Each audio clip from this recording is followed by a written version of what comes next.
everyone, Ken's Wild here with Wild Child Horsemanship, and welcome back to your channel. Well, my buckle makes impressions on the inside of her thigh. There are little feathered Indians where we tussle through the night. In the Colt Starting Prerequisites series, we show you guys 10 behaviors that every single horse should know. We call them the Colt Starting Prerequisites because we make sure that every horse knows these before we put their first rides on them. However, this is just a solid groundwork foundation that every single horse, whether they're just babies or they're adults that already know how to ride, these are things that every single horse should know. We show you guys how to teach a horse these behaviors, and we use a variety of different horses at Wild Child to do so. So I hope you guys all enjoy this series, and don't hesitate to let us know if you have any questions, comments, or concerns. In this video, we are going to discuss vertical flexion starring client horse Tito. Before we begin, I'm going to give you guys 3 reasons why vertical flexion is important. First off, it is a good building block behavior for a lot of different things. You can use it to teach the horse how to drop their head when you're putting a halter on them, how to teach them collection, just a lot of other behaviors that a horse is going to need to know. It can be a good way to calm down a nervous horse. If you've got a horse who is super nervous or anxious over something, taking a moment to get them to lower their head and just breathe and distract them from whatever's going on, vertical flexion can be a huge help with that. It is also a great way to help a horse continue growing more responsive to pressure, to your cues, and just other stuff like that.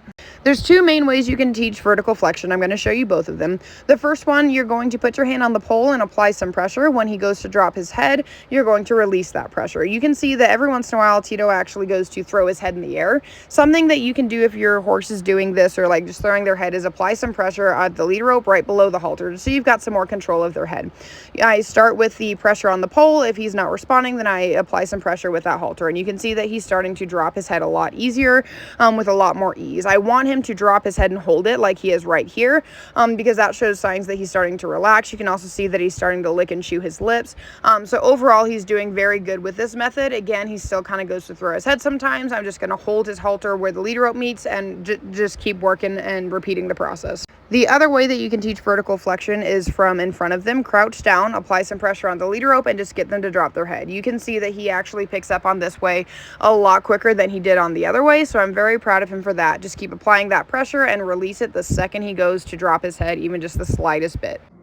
So I hope you guys all enjoyed this YouTube video. Before we end off for the day, I want to give you guys a friendly reminder to go and check out our other social medias. We have Facebook, we have Instagram, we have TikTok, we have a bunch of random stuff out there, so definitely go check it out. You can find the links to all of that on our website, which we'll put in the description. We also have several books on the shelf that I highly recommend you guys go and check out, all on different equine related matters. We also have a podcast out there that discusses the life lessons horses have to teach us, as well as a merch store. And if you take a picture of you wearing our merch, then we'll send you a discount on your next order. We are also a sponsored rider for Jeweled and Tooled Custom Leathers, and they make a big portion of the tack that we use on a daily basis. And if you use the discount code WILDCHILD2025, you will also get a killer fucking deal. And last but certainly not least, I want to remind you guys that all of the content you see, all of the videos that we have are purely funded by myself. I like to offer these at absolutely no cost to you guys because I truly just want to educate and help create a better world for the horses we all love so much. However, if you would like to financially help or support the sanctuary horses or the things we need to make these videos, or the horses that we rescue and rehabilitate, I have a list of different ways that you can donate. We are not a registered nonprofit. We are just an LLC trying to make ends meet and continue making a better world for the horses and helping horses in need. So if you feel inclined to donate to any of those, please do so. All of the proceeds from our merch and our books and all that fun stuff as well also go to supporting the sanctuary horses and helping us help more horses in need. So stay strong, stay true, stay wild. Thank you guys for your support, and we'll see y'all next time.